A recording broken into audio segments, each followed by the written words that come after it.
అని నిదానించి చూస్తున్నాడు, కానీ ఆ పొద కాలిపోవడం లేదు, మండుతూనే ఉంది. తర్వాత మనం చూసినట్లయితే దానిలో ఒక దేవదూత స్వరూపం అతనికి కనిపిస్తుందంట.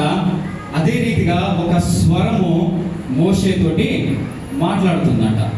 దీనిని సంపూర్ణ దర్శనం అంటారండి. దీనిని సంపూర్ణ దర్శనం అంటారు.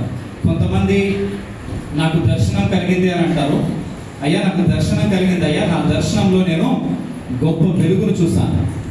అయ్యా నాకు దర్శనం కలిగింది అయ్యా, నేను దేవుని వాక్కును విన్నాను. అయ్యా నాకు దర్శనం కలిగింది అయ్యా, దేవుని మహిమను నేను అనుభవించాను. అయితే మోషే దేవుని మహిమను చూస్తున్నాడు, దేవుని ప్రతిరూపమును చూస్తున్నాడు, అదే రీతిగా దేవుని వాక్కును వింటున్నాడు. ఇది సంపూర్ణ దర్శనము. ఇది సంపూర్ణ దర్శనము.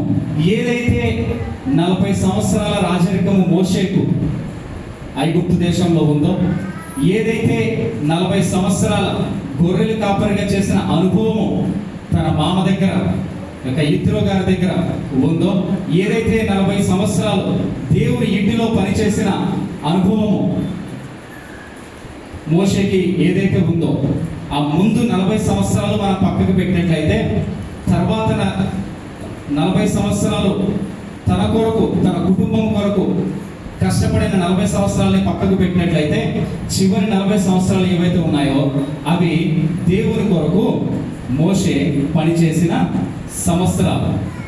ఈ దర్శనం ఏదైతే ఉందో, ఈ దర్శనం తర్వాత ప్రారంభమైన 40 సంవత్సరాలు అవి ఒక మలుపును తిప్పి, మోషే జీవితాన్ని ఒక మలుపుని తిప్పి, మోషే జీవితాన్ని మార్చివేసి, మోషే యొక్క స్థితిగతులను మార్చివేసిన దర్శనము ఇది. Praise the Lord. Hallelujah, hallelujah. మన జీవితంలో కూడా శరీర సంబంధమైన దర్శనం ఒకటి ఉంటే గుర్తుపెట్టుకోండి. ఏదైతే ప్రభువుని అడుగుతామో అది ప్రభు సన్నిధిలో మనం పెట్టి, అయ్యా ఇది నేను దర్శనం లాగా నేను కలిగి ఉన్నాను, దీనిని నెరవేరుస్తావా, నాకు కనపరచయ్యా, నాకు చెప్పయ్యా, నాతో మాట్లాడయ్యా, ఈ ఉద్దేశం నేను కలిగి ఉన్నాను అని అంటే ప్రభు మనతో మాట్లాడతాడు కదా.